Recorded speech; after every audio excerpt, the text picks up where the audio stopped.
Let's do this with greens because that's our primary problem here, that we want to have more than just the one green. So you start with your yellow, which in my case is a primary yellow on one end, and then you have your blue on the other end.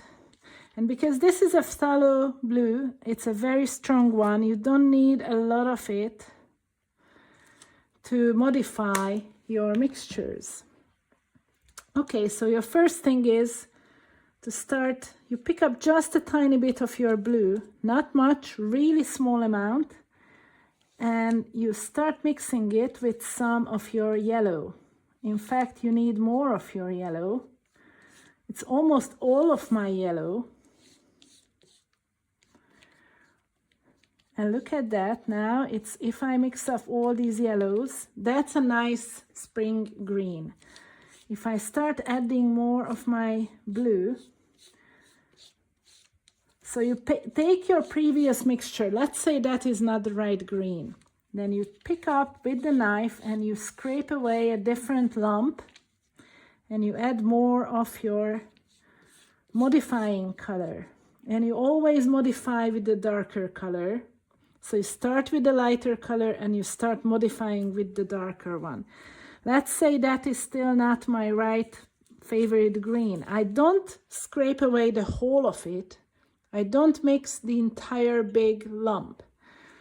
What I do is I pick up half of it and then I add a little bit more of the modifier.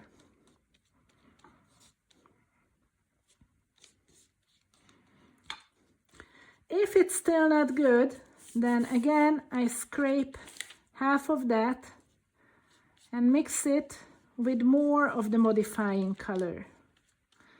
And this way I have a very, very yellowy color. Let me see, actually I can add a little bit more of the yellow here, and so you see the entire range. So I started with the yellow, primary yellow, and that's a primary blue. That's a very nice lime green, lime yellow. And then I have like a medium green with more blue, and then that's still not dark and blue enough. I added more blue, I added more blue, until I ended up with an almost deep, very, very dark turquoise. Okay?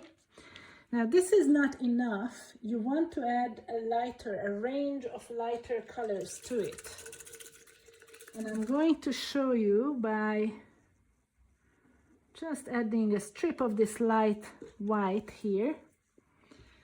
So you pick up your knife and you mix up that dark bluey green with a little bit of your white. And that way you have the dark bluey green and the lighter version of it, which is a bit of a turquoisey green. And then you take away, again you scrape away just part of this initial lump of one color that's not light enough.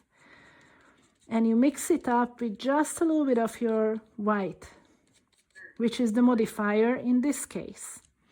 And now I have a warmer green, a different green that has a lighter version, a lighter tint.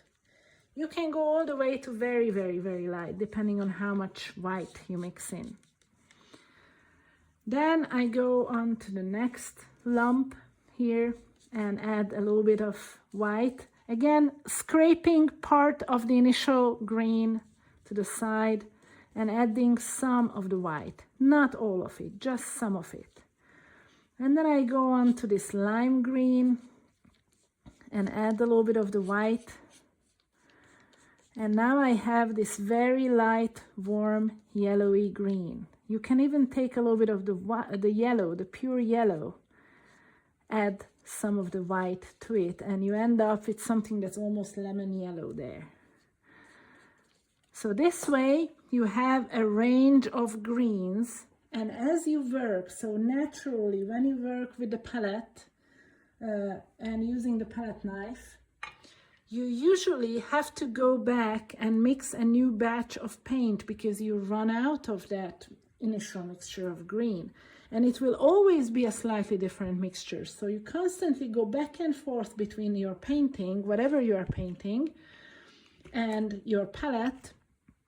And when you look at your painting, you see if you have done too many cool colors in there or too many warm colors in there. And then when you mix up the next batch, you mix the appropriate one. Or you can have an entire new palette like I did here, just on a separate plate or palette, and just mix up for the greens these various types of greens. And this is what I mean when I say that you want to stretch your colors. Every one of your colors that you use, you want to stretch it towards the cooler, the warmer, and the lighter. You can also turn it darker, but we're not talking about that now, because I think if you were using the antelope brown ink for the tulip painting, then you probably have plenty of dark colors there already. But this is what I mean, that you want to do this with your greens, especially the greens. You want to stretch them as far as you can. And I would say use as little pure green as possible, because green is the color that people associate with nature. If you just add a speck of green to your landscape, people multiply that. People run away with that idea, oh, I know, this is a green tree. And in their mind's eye, they already see a beautiful glowing green forest. So you don't have to add a lot of greens. But if you start stretching it towards the very, very yellowy sunlit leaves, and the very turquoisey, almost light blue, where basically the light that bounces back from that waxy layer of the leaf. So you want to have the almost blue, almost pure blue in a lighter version. That's when the sky is being reflected on the leaf. And then you have the very nice sunlit, almost pure yellow there. Is this helpful?